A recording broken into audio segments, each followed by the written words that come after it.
Restarting, as you're looking at it, right back here, there's actually 2 levels of fires. There's one right here, and then behind me, even farther, is another round of fires. You can see the clouds of white smoke behind me. Airplanes are coming in and dropping water and dropping more fire, as evidenced by the color of that thing coming out of them. Retardant on the fires to put them out.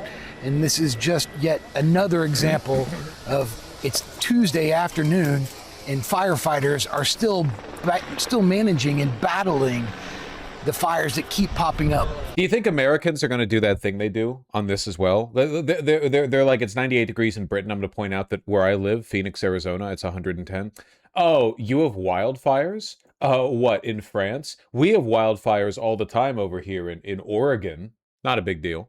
Les pompiers, avec l'espoir de pouvoir arriver. Wow. 5 days on, the major fires burning near Madrid remain out of control. Mami, míralo cómo está todo.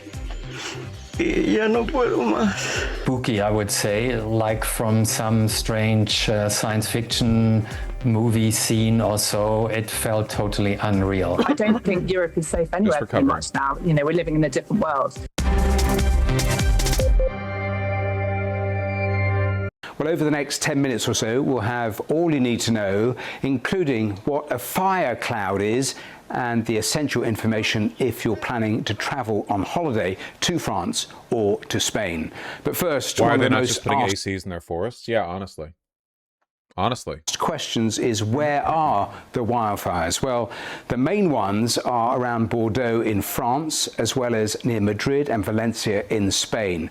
But I want to show you some maps from NASA that show the real scale and the number of fires. First, this is the area around Bordeaux, and it shows all the active fires in the last 24 hours. The larger red blocks are all made up of lots of smaller red dots representing fires. To Spain next. It's to get to the short of it, it's really not good. This is not an area typically affected by gigantic wildfires.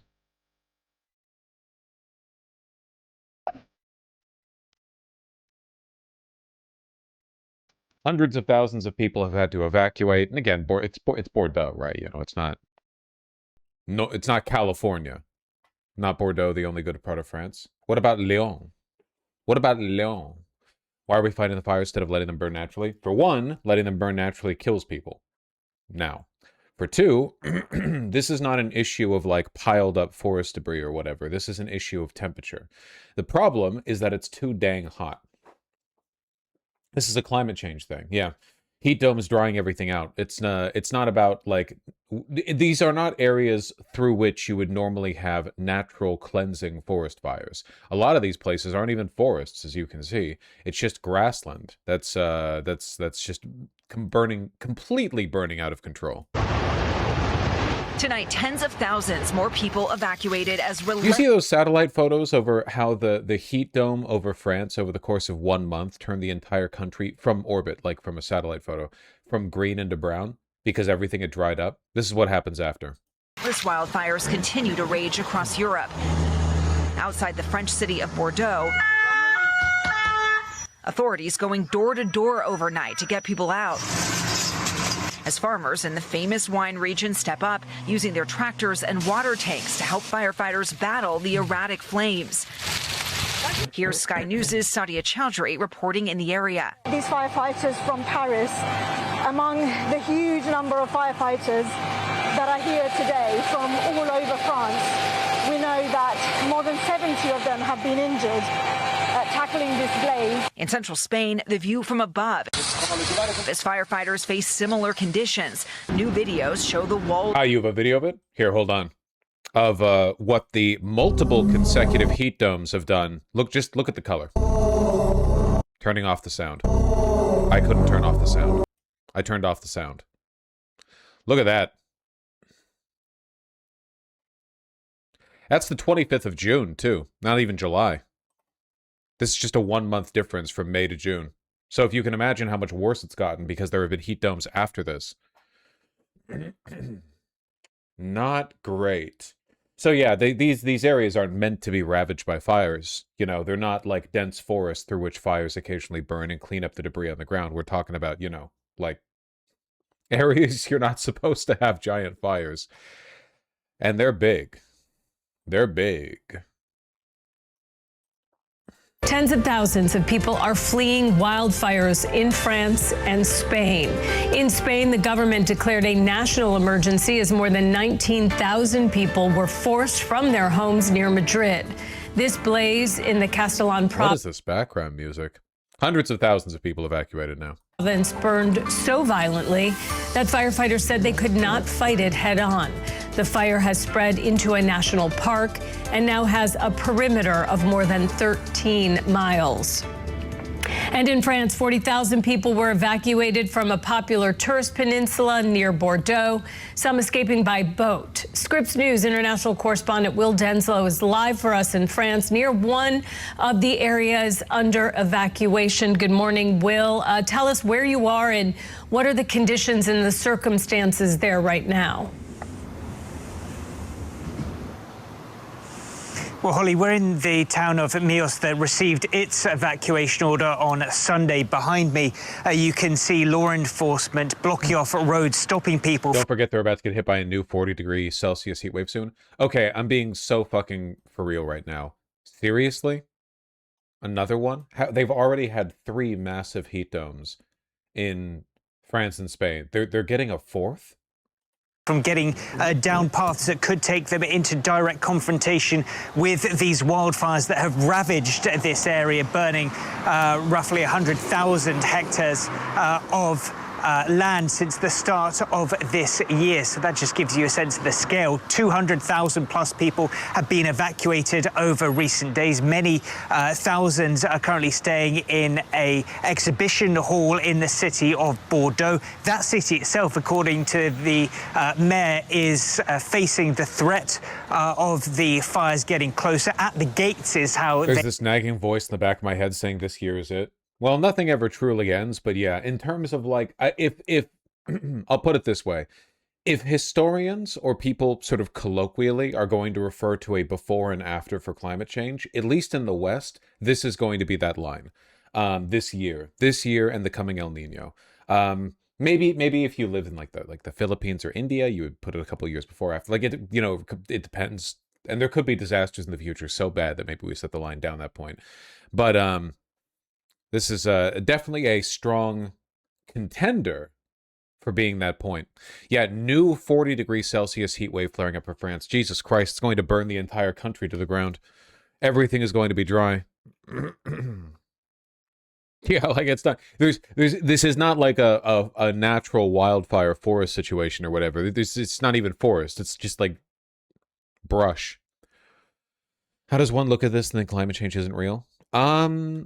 Well, mostly if you're like an evangelical, I don't know. Old people call it summer. Boomers will still be posting like that as their bodies are ravaged by the flames. Their legs could be getting turned into 2 crispy black charred sticks that crumble underneath them, and they'll still be tweeting out like, "Back in my day, we just called these summers, fucking kids," as they crumble like an ashen tree into the ground. Could this be as influential as the plague? Climate change? Yeah, it'll be way bigger than the Black Plague. Just give it time. Black Plague lasted like 200 years. Even the camels are dying of heat. Yeesh. The first time I heard anyone denying climate change was when I was 20 and I was talking to an American on Twitter. It's a perfect example of how almost every culture war talking point has been manufactured by global capital in order to increase their shareholder value. Mass anthropogenic climate change denial only became a thing because it was mass rebroadcasted by conservative news organizations, talk radio, Fox News, and the reason they did this is because they had very close ties to the fossil fuel industry that benefited from people downplaying the impact that oil, coal, so on had on the environment. Seriously, the global there's no anthropogenic climate change movement is headed by America and in America by fossil fuel companies. There are fossil fuel companies in other countries, like France, Germany, they have fossil fuel companies. But the difference is that here in America, they saw a ripe opportunity, taking advantage of both a relatively unparalleled control of certain sectors of media and the we'll say, openness to persuasion certain religious groups in America have to whatever arguments pitched their way. But really, it's the same for everything, you know? Racial politics, trans bathrooms, all of it stems fundamentally from capital. The conservative movement invents problems for it to address in an effort to distract people from the one real problem. Irrelevant, but the city of Bordeaux is really pretty. It's a historic city in France known for its winemaking. It's probably one of the prettiest places on earth. You don't need to convince me. I know. Is it like, hey, did you know that the southern coast of France is beautiful? Yeah, I've never been, but I assume. Thank you. I appreciate you reminding me that it, because now that it's gone forever or whatever. But yeah, I assumed so. Was beautiful, yeah. God. Got a booked a holiday there. It might be, for instance, you booked a camping holiday that cannot possibly go ahead. But if you booked components separately, so that you've got your flights or ferry and accommodation through different providers, the accommodation place may say, yeah, well, obviously you can't have your holiday, have your money back, but airlines and ferry companies may say, sorry, you booked your flight, that can still go ahead, you're not getting any refund. Presumably, we don't yet have guidance for people who are booked for 2-3 weeks out from here.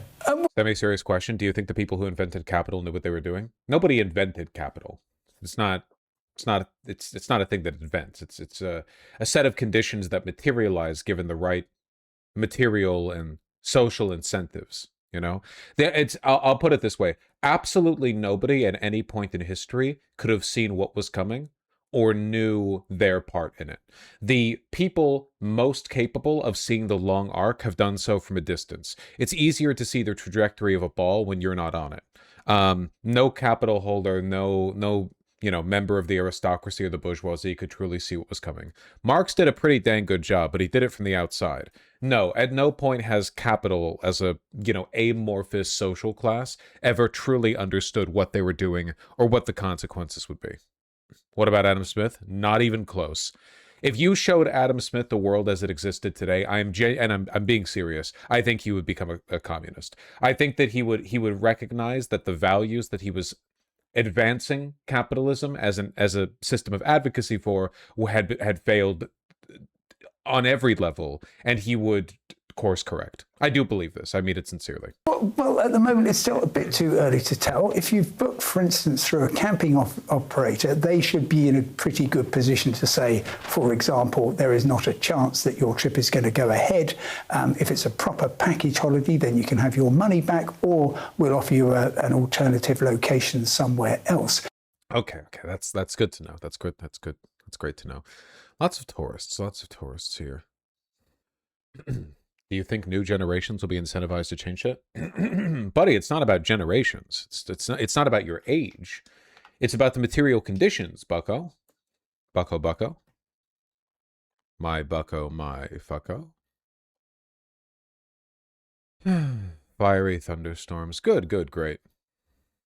It actually pisses me off this has been going on for so long. I was just watching an old sitcom with my mom. I think it aired in the late 80s. One of the characters in that old show was just a recurring character to be annoying about climate change while everyone else ignored her and called her crazy. So, and I'm being serious here. I understand this might make me sound like a genuine schizophrenic, but in a lot of cases, characters like those were genuinely pitched by fossil fuel.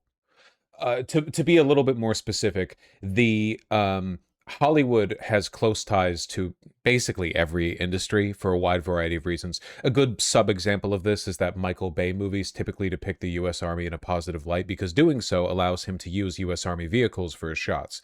Like, he has a deal with them, or had a deal with them in the Transformers movies. I don't know about now. But when you see characters that seem like weird propaganda, that's because they are. There's no law against that.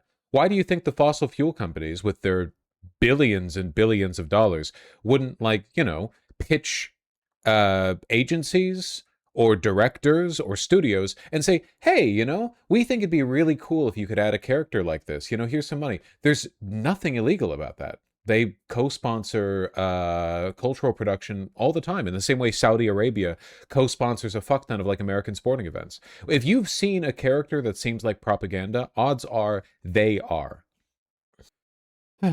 It's why so many shows and movies are giant GM and Acura commercials. The police as well. Police unions, agencies, and advocacy groups have spent so much time and money pitching. There's a reason why there are like 50 billion cop shows. Like it's all the propaganda. It's not propaganda. It's like, oh, it's accidental. No. It's literally pro-cop propaganda. That's the pitch. Money is spent on this.